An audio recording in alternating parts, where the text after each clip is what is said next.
Geeta mixed syrup, milk and water in the ratio 2:3:9 to make a drink.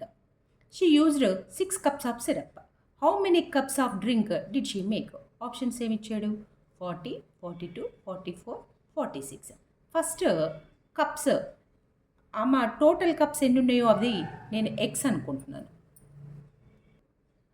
Total cups X, syrup east milk east water ఎంత ఇచ్చిండు మనకి? 2:3:9. 2:3:9. ఇలా syrup ఎంత? 6 cups కలిపిందంట. ప్రాబ్లంలో ఇచ్చినవి ఇవి. ఇప్పుడు ఆ డ్రింక్లో ఎన్ని పార్ట్స్ ఉన్నాయి? Syrup 2 parts, milk 3 parts, water 9 parts ఉన్నాయి. టోటల్ పార్ట్స్ కావాలంటే మనకు అవి 3ని యాడ్ చేయండి. యాడ్ చేస్తే ఏమవుతుంది? 2 + 3 + 9. ఇప్పుడు ఎంత? 14. టోటల్ మిక్స్చర్లో మనకి ఎంత సిరప్ పోర్షన్ ఇచ్చిండు? సిరప్ ఎంత? 6 కప్స్. ఇప్పుడు మనకు సిరప్ పార్ట్ ఎంతో రాద్దాం. ఇక్కడ సిరప్ ఈజ్ ఈక్వల్ టు, చూడండి ఇట్లా రాశాను, సిరప్ ఈజ్ ఈక్వల్ 2/14 × x రాశాను. అంటే సిరప్ పోర్షన్ ఇక్కడ ఎంత ఇచ్చాడు?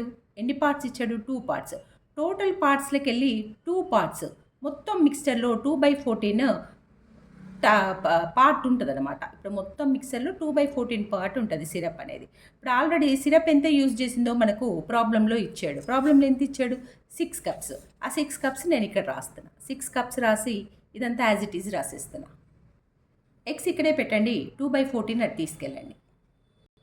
చూడండి, ఎక్స్ ఈజ్ ఈక్వల్ 6 × 14/2. ఇప్పుడు సింప్లిఫై చేయండి. 2 1 జా, 2 3 జా, సో 14 3 జా. ప్రాబ్లంలో ఏం అడిగాడు మనల్ని? How many cups of drink did she make? మనం టోటల్ కప్స్ డ్రింక్ని ఏమనుకున్నాం? ఎక్స్ అనుకున్నాం. ఆల్రెడీ ఎక్స్ ఎంత వచ్చింది మనకు? 42 కప్స్ వచ్చింది. ఇప్పుడు ఆప్షన్స్లో ఉందేమో చూడండి. ఆన్సర్ ఎంత? 42 cups. Answer 42 cups. Thank you.